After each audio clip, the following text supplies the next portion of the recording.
On today's episode of the Essential Coaching Skills podcast, we'll be looking at the journey of a Canadian wheatfield prairie girl who unraveled her childhood traumas, not only to heal, but to reshape her life to fit her, and now assists others in order to do the same.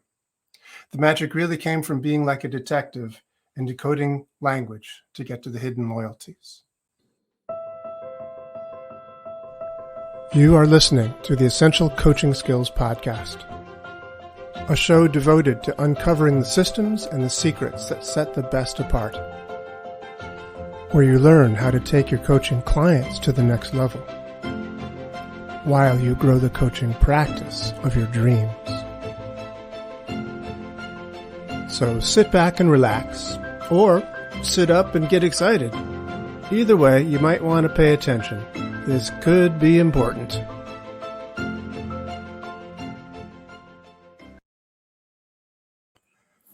All right, from the wheat fields of Canada, Colli Christie, it's so nice to see you. Oh, it's great to be here with you, Doug. Thank you so much for having me today. It's an honor. Well, it is. Thank you. It's an honor to have you here. Oh, thank you. For the benefit of the folks who don't know you, could you give us a brief, 15-minute introduction? Brief 15 minutes. Okay. 15 minutes. Well, as you mentioned. I was kidding.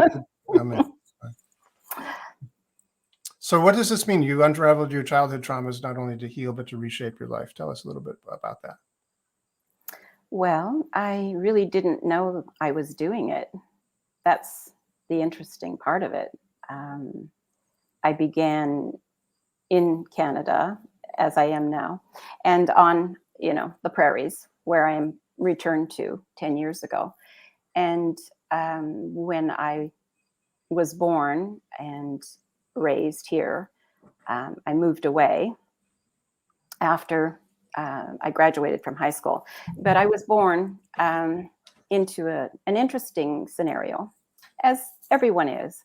But I was born to a woman who was in a relationship with my father, of course, and it wasn't a good one. There was a lot of polarities with regards to religion and also to family not wanting her really to be the woman in his life.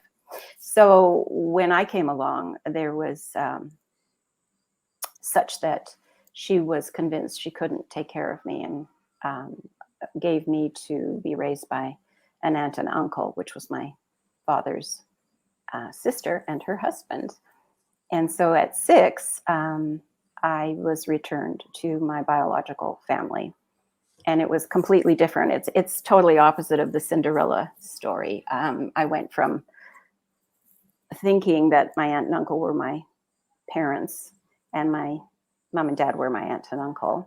And it was going from living in a very stable, very fun, loving environment and safe and clean and running water, etc.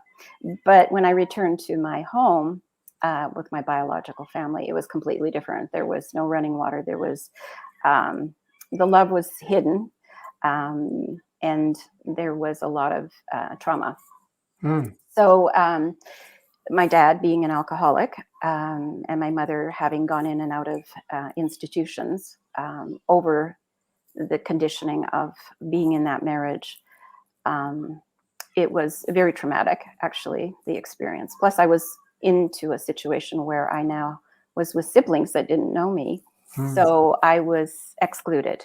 And that became very apparent after my mom died. My mom died when I was 14. And so I moved to live on my own at 15 because my father being an alcoholic, I decided I would not tolerate the abuse. So I moved out on my own, and I was a figure skater. And I kept up my skating, and I also attempted to keep up my schoolwork as best as possible. And I worked. I worked a lot. I worked 3 jobs on weekends, and I worked after schools, and I paid my way. Wow. So I know what it's like to pay your way. And I began, after high school, I decided I had a contract with the Ice Capades. Really? And I also had a contract with Air Canada.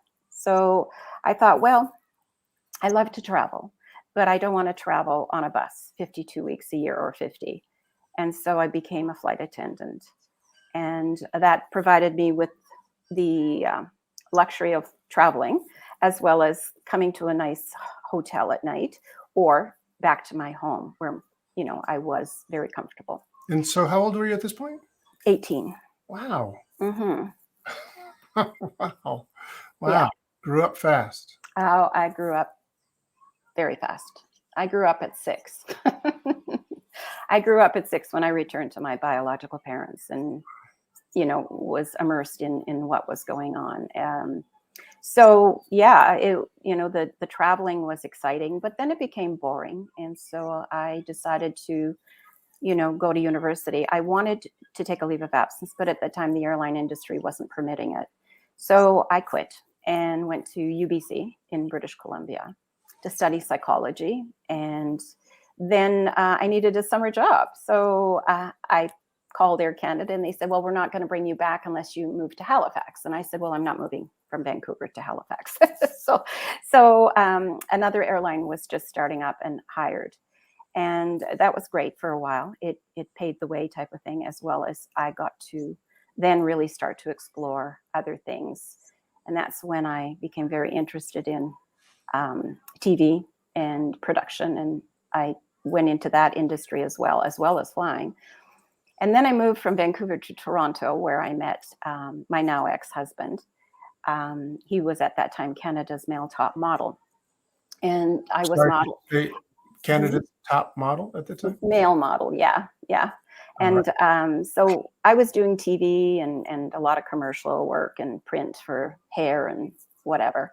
And we got married very quickly. It was like a 3-month, it was the limerence, right? It was hot and heavy for, wow, let's just dive right into marriage. Mm. So that lasted for a while, 17 years actually. But in the meantime, I had a beautiful child, my daughter, Season. And I was continuing to fly. And I was also involved in TV. And I was hired on as a story editor for CTV, national news. And I was doing a lot. And I became very sick. I actually got chronic fatigue. And I was given 6 months to live because I was down to, I think at one time, pulling an oxygen tank, I was like 85 pounds. Oh my goodness.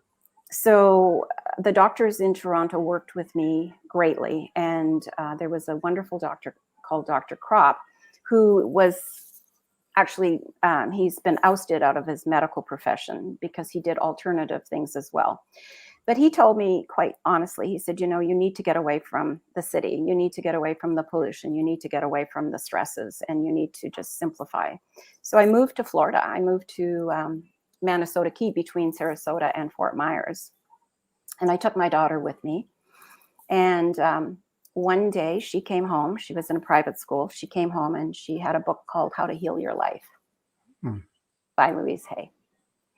And it was very interesting that she would bring it.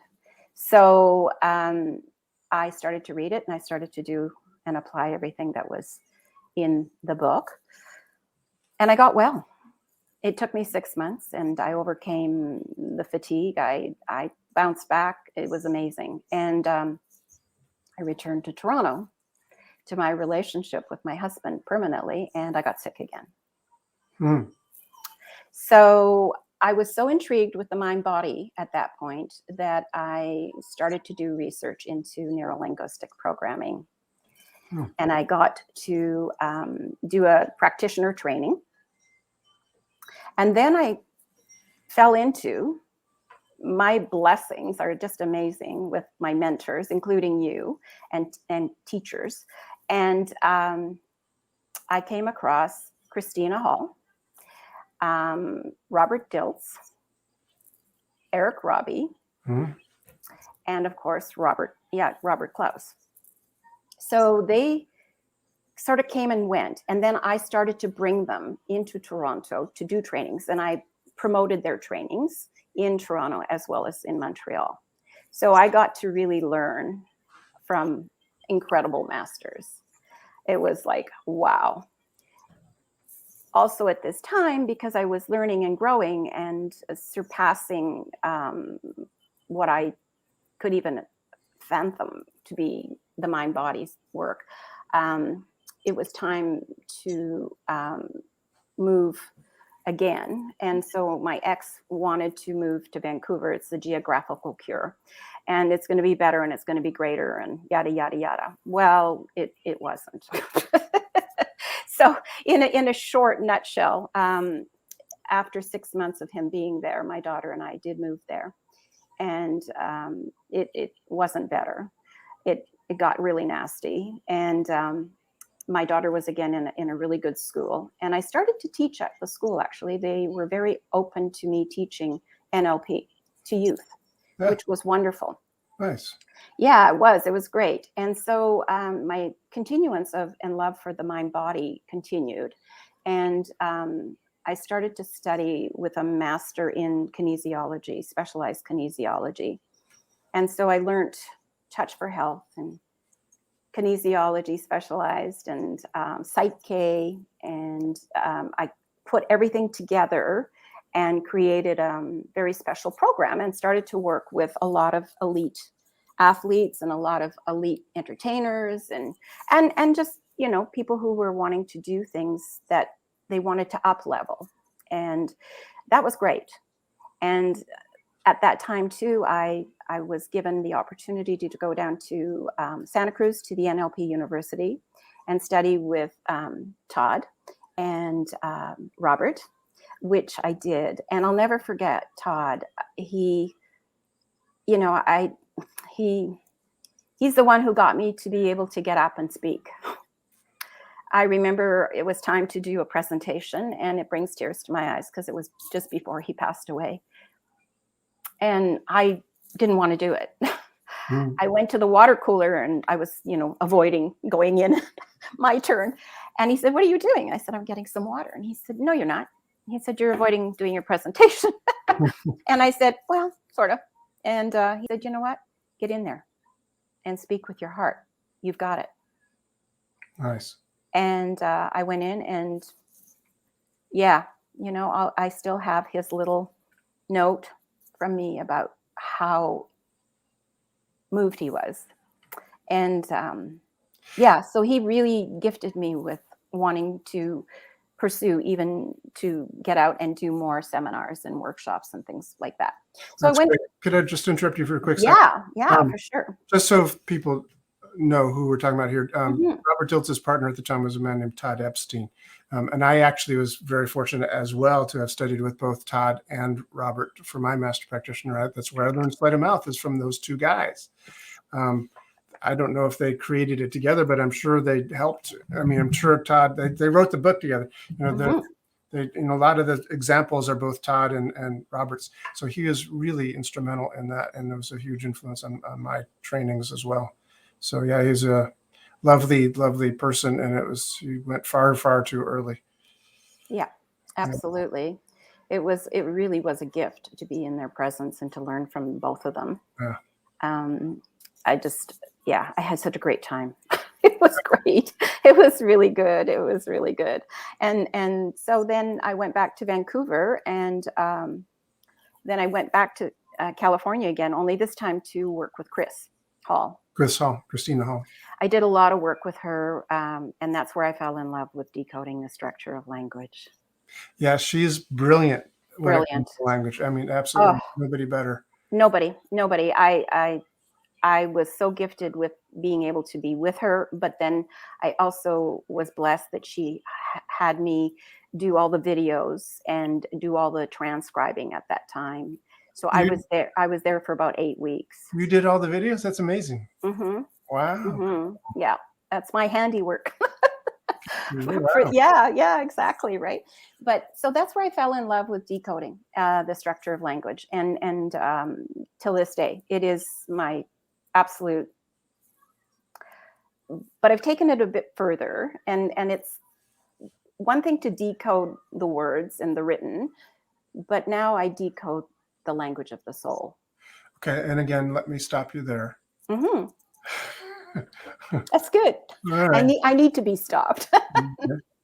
So in the intro, I said that the magic really came from being like a detective and Right. decoding the language to get to the hidden loyalties.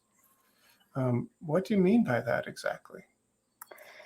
Well, it's the process of, people, we can be so superficial, and there is so much that is in the words we speak, how we put them together through our thoughts, which, become things, which becomes our reality, the cause and effect, right? And yet, the detective work of decoding what people are saying is profound, because the shifts that can happen just from one sentence that a client may speak is phenomenal. And to be able to do that, to understand where it's coming from and where it may have started and who's involved in that sentence that comes out, or even their story, right? It's the stories that we tell, and to shift the stories. It's not so easy as people think. Could you give us an example of that? Well, more so now that I'm working with NLP and family constellations work, the systemic trauma, right? Mm-hmm. It's getting to the hidden loyalties, because we all have them, but we don't always know that we're being loyal. Hmm. So, whom are we being loyal to? I can give an example. Okay. I worked with a client who was taken. He was, at the time, he was 7, and he's older now, so I've worked with him since. Um, and at the time he was around that age, he was rushed to the hospital. He was put on steroids, and not a ventilator, of course. This is years ago, but he was put on oxygen, and he was in intensive care. And down the road, working with him and decoding what was behind that event, through his languaging, through the story, and through being able to tap into the language of his soul, and get to the systemic trauma. There was the hidden loyalties that were being played out there. Were his mother at the time was pregnant. He was very concerned unconsciously for her, because of the fact she was in a depression. And so he was very concerned and didn't even know it, but he was being so loyal to her. And this happens, that he had made a decision that he would actually die instead of her, because to him, her depression was going to take her out. So it happens, and it's mind-blowing when it unfolds. But children do it when parents are divorcing, when parents are sick, and not just that. That's just one example. So in decoding it, it was fascinating to find out that he also had a previous accident, which replicated by him doing something that ended up having him in that same hospital, even though at the time he hadn't lived near that hospital. He was actually in another province. Hmm. So what was then traced and found out was that his mother's mother had actually died in that hospital. Hmm. And his mother's mother, his mother's mother, her mother died in that hospital. So her mother was born in that hospital. So there was such tremendous loyalty to the family, and it was hidden. Hmm. And so you were able to discuss this and ask him questions and uncode all this, decode all this? Yeah. Wow. Yeah. Through How long did it take you? that all happened in 1 hour. Wow. Mm-hmm. So is this a specific way of questioning? Are these like specific questions, or is this kind of like listening through like the meta model or something? How do you get to the language of the soul? Yeah, it's a combination of the meta, as well as to really, really observe, of course, through as well in NLP, the physiology, right? I mean, when I trained with, I couldn't believe it, but I could after.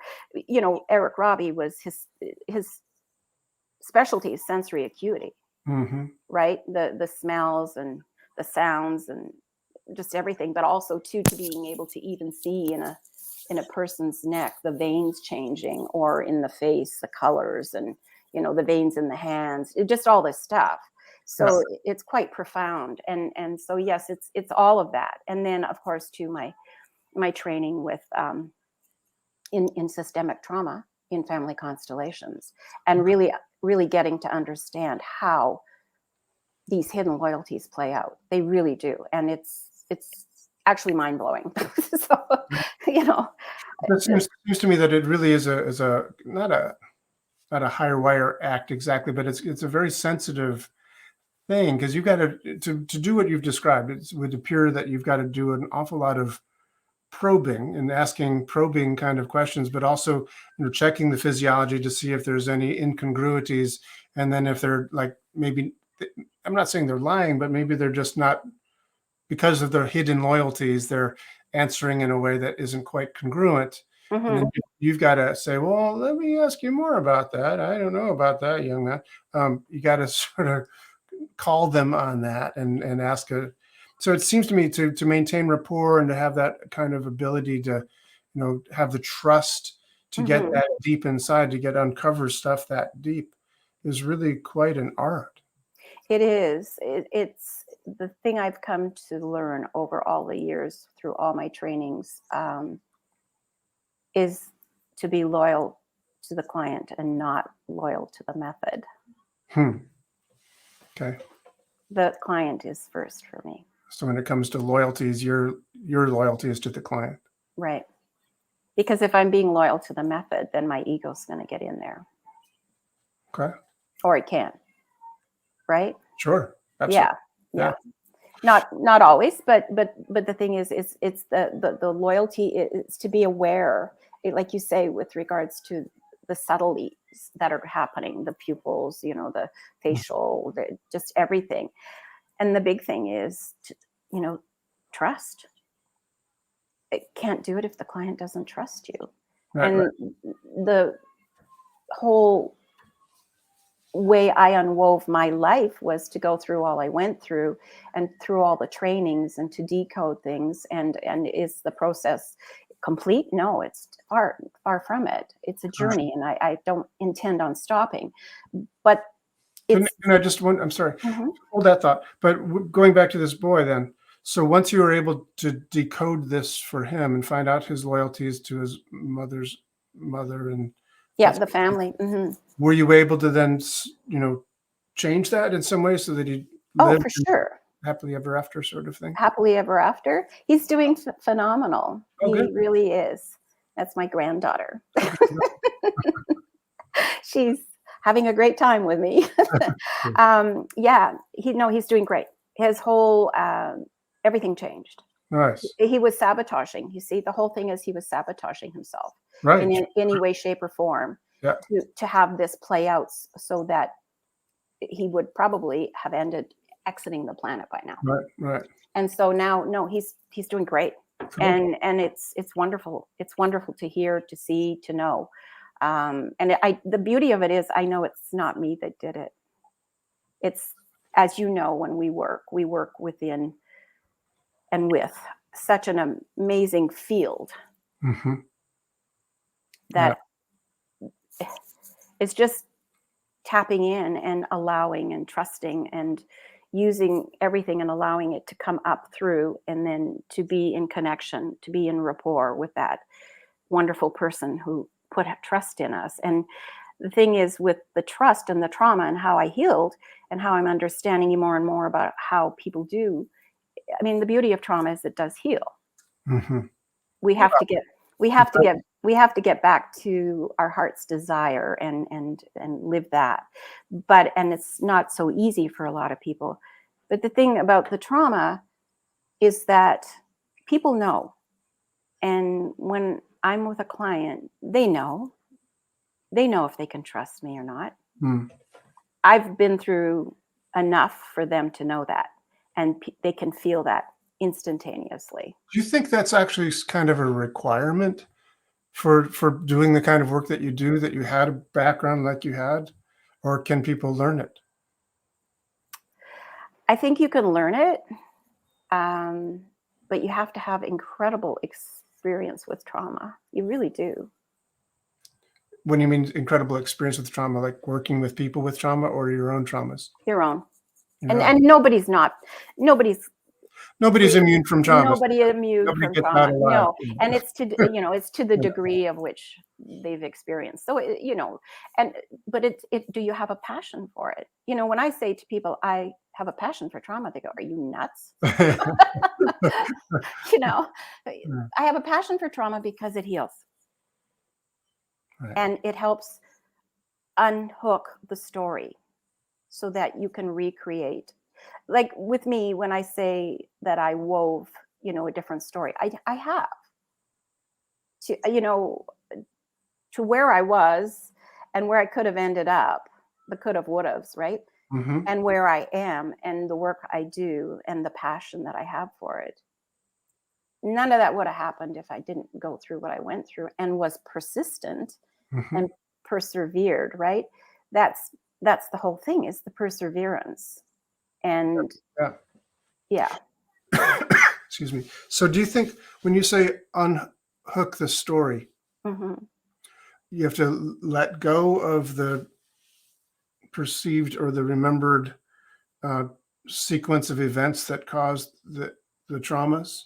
And is there forgiveness? Does that have to be there as well, or acceptance? I mean, what has to be there to do that? No, I don't use the word forgiveness, because in forgiveness there comes a hierarchy that I'm better than. Uh-huh. So it's acknowledgement and not even accepting. Okay. Because when you acknowledge something, you can keep it in front of you.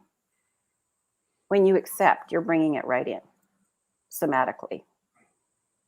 I see. So acknowledging, you can bring that in as well. But if you accept, it's like, okay, I accept it. But when you acknowledge it, you're going through all the levels, right? And the logical levels of alignment, right?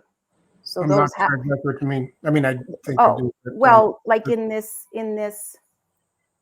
environment, with these capabilities and these skills, with these values and these beliefs, I am, right? And then mhm. there's the transmission link, which is who else is involved here.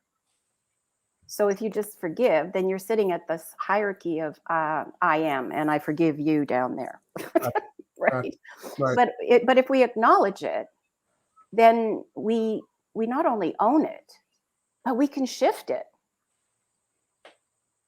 Got because it's like I say, with the story, right? it. Mhm. I liken it to my book. I'm just about, well, I'm, as soon as I find a good editor that can really chop it up, and then publisher.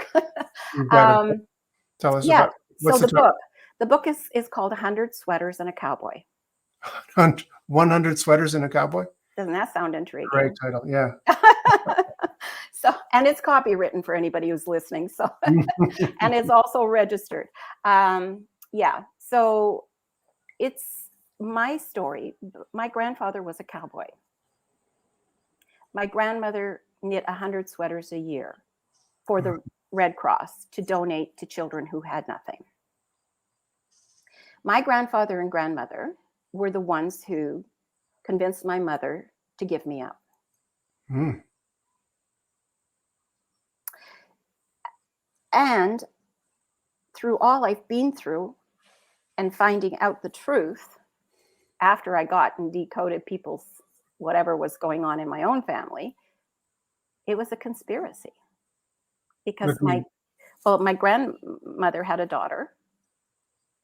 Her daughter couldn't have children. So I moved in as her daughter. I see. For the And first then, 6 years. yeah, for the first 6 years. And then when she was able to have children, I was not needed. Ha. Okay. So that story, that 100 sweaters and a cowboy, yes, it's the unhooking, because I love sweaters, and my grandmother used to knit a sweater for me every year as well. And I still love sweaters, and I love skating, right? So I was able to take that metaphor and go, if you take a sweater, and it's true because I've done it, because I knit, you can unhook a thread, Mm-hmm. unravel the whole sweater, Wow. reknit it to fit you how you want it to. Well, when you say you can do that, I don't think I can. I'm talking about your audience You could. and myself. And that's how I did it. Wow. So I unraveled all of that. Wow, that's amazing metaphor. I love that, actually. Yeah. That's great. And it's true. It's true because that's what I've done. Huh. Yeah. I've So, unraveled it and reshaped. so who are you now? Who am I now? Yeah. Well, right now I'm with you. I'm being interviewed. So I'm an interviewed or interviewee. But what is the new sweater? If you were to describe, the coaching business that you have, and what is your book about to help people to be able to learn from your experiences and do, basically for themselves what you've done for yourself. Well, it really is just what I said before. It's to unravel the stories that we've weaved or woven, or that have been woven into our life Mm-hmm. through family loyalties. And by being so familiar with our tribe, our family, sometimes we're afraid to step outside that because we might be, well, we might be shunned, right? So also too, in that we have hidden loyalties such that we won't surpass another family member. We won't do better than. Mm-hmm. We won't overcome things because then we might not be approved of Right. or included, right? And that's a big thing about exclusion, especially in the world right now with what's going on. I mean, there's so much collective trauma going on. Oh, it's like really so much, right? So it's understanding that you can uncover those hidden loyalties. And yeah, I mean, the majority of children will not ever go past the level of their father or mother in their success level. And they don't know why.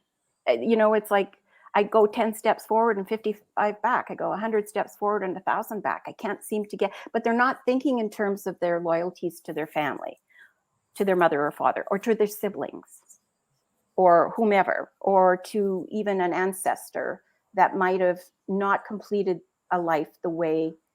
For example, I have with my own self, I have moved around a lot, and I was like, this is insane. I was a flight attendant. I've moved so many times. It sometimes make people go, wow, like dizzy, right? Yeah. And I wondered why that happened. I thought, well, just unstable. You're a nut bar girl, but I'm not. In some ways, yes. But I had it unraveled, and it goes back to the fact that in my family ancestry in Poland, in Romania, there's something called Gypsy Roma. Yeah. Yeah. Yeah. Wow. And here it was like, wow, and as soon as I was able to find that out as truth through ancestral checking and family that did, and then acknowledge it and own it, I go, well, it all makes sense. Right. It Got all it. makes so there's so many, and then there's, the biggest thing in the work is the biggest trauma that every family has, and they can't say they don't, is that they've had somebody in their family line, whether it's now, grandma, grandpa, great, great, whatever, that have been to war. And war is a big one because war plays out in generation after generation. Doesn't mean that if I had a son that he would go to war. That doesn't mean that. I don't have a son, but if I did. It just means that there's leftover, kind of like a hangover, and somebody's going to have to complete it in the family.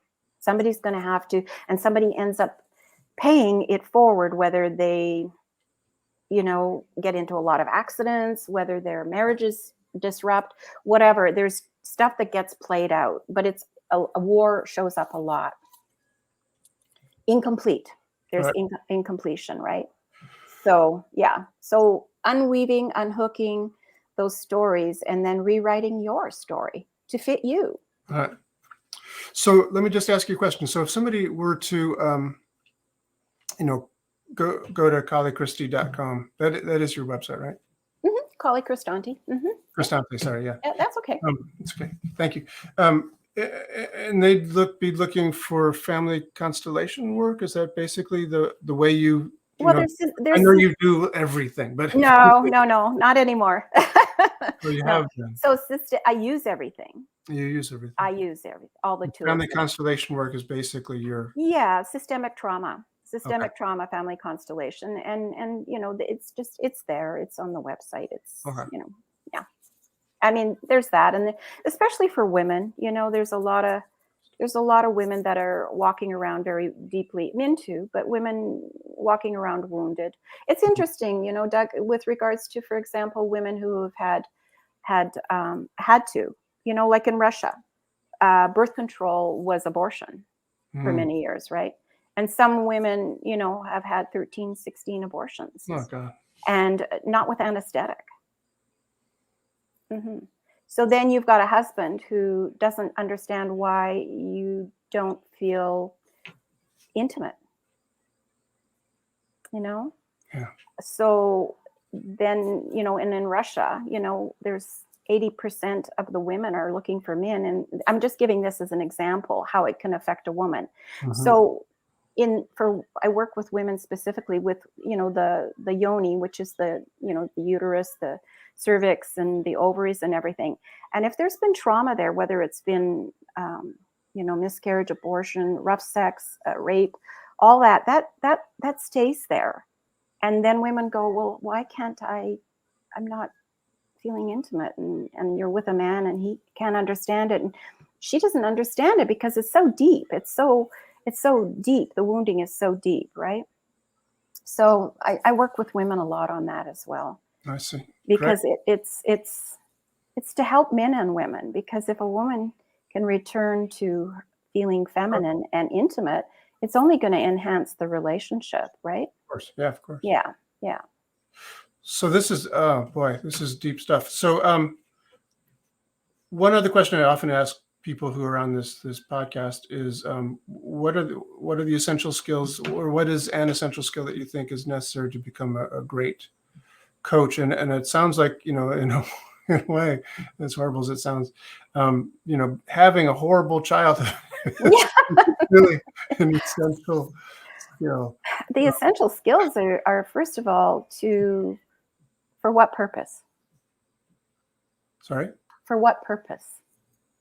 For what purpose do you want to be a coach?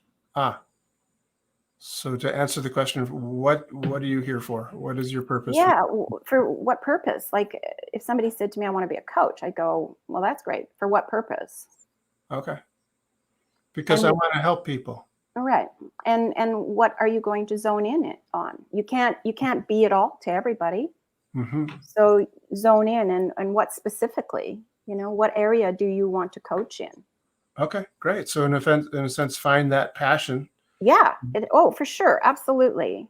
Absolutely. And yes, it's great to be a coach, but master of nothing. Right. Right. Jack of all trades, master of nothing. No, I have nothing against coaching. And I have nothing against people who want to become coaches. I think it's wonderful because the world needs more and more all the time. But the big thing is for what purpose? What's, and what specific area do you want to coach in? And then what skills do you have?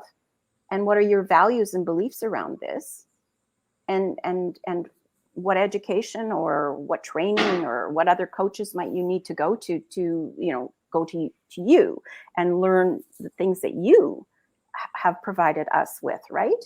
I'm grateful to be a member of yours, and to keep learning when I can go in, and because there's always up leveling, there's always upgrading. Sure. So it's huge to stay always up leveling. And Yeah. I've been really blessed because I'm with you. Look, I'm with a master. Well, seriously, and the other people that I've trained with in NLP and Touch for Health and Psych K, Bruce Lipton. I mean, all these people that I've trained with. It's amazing. But you have to have that passion and that desire. And And I would say, the one thing that every person you've mentioned is like really good. All those people are like top-notch trainers, as far as I can tell. pretty damn good for a little girl from the wheat fields of Canada. Is that where you're from? Yeah. It sounds like you're from everywhere. But Gypsy also, Roma. yeah, exactly, the Roma.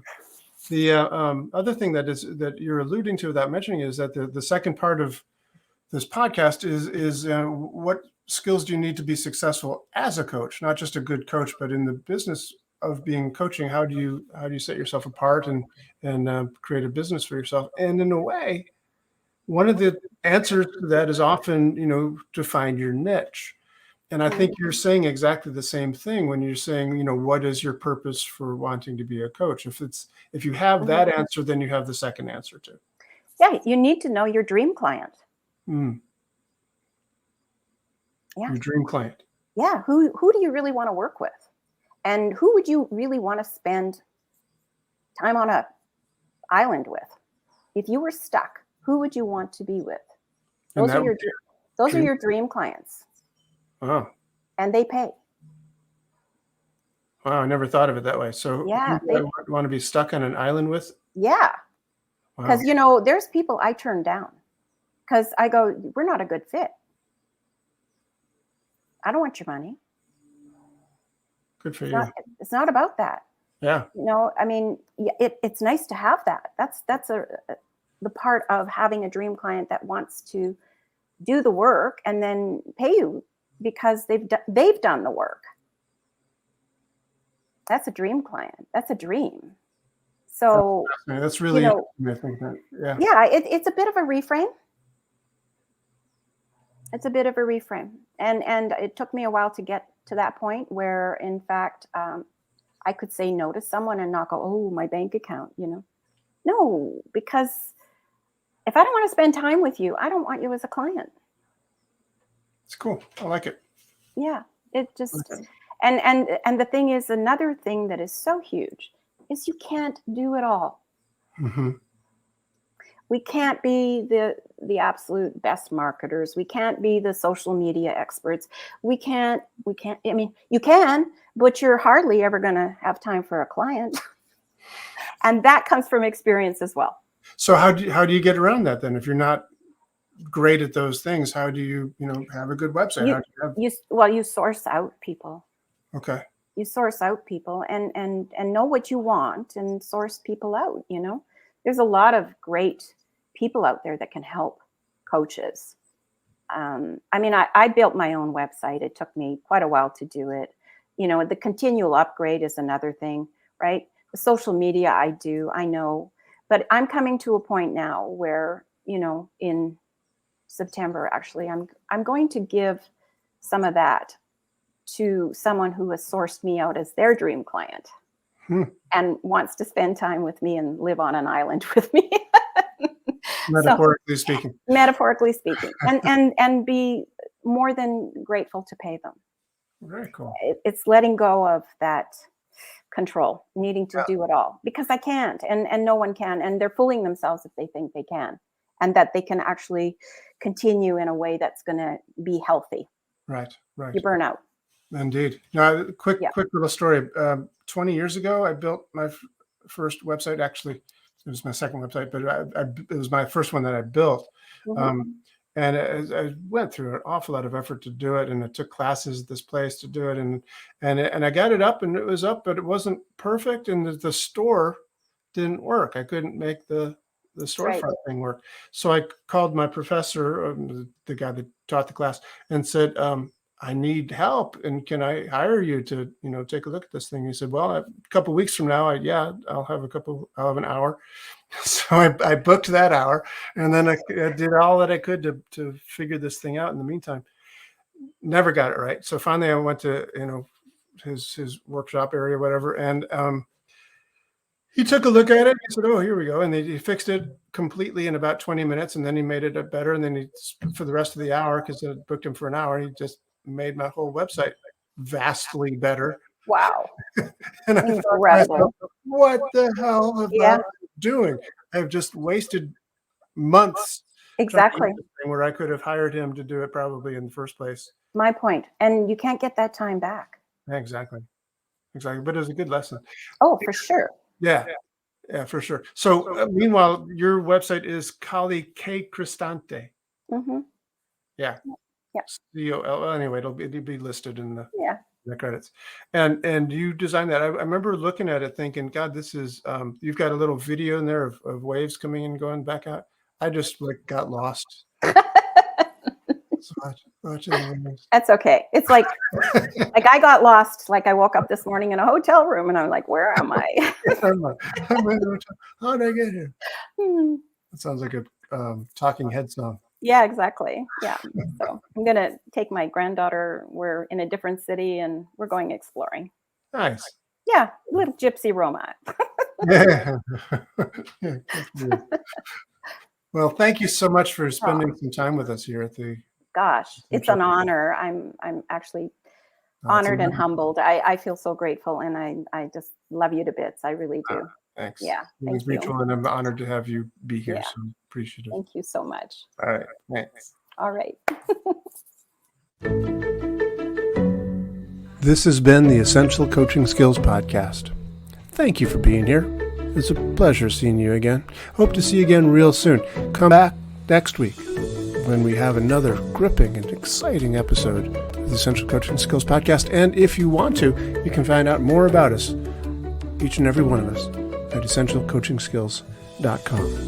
Thanks.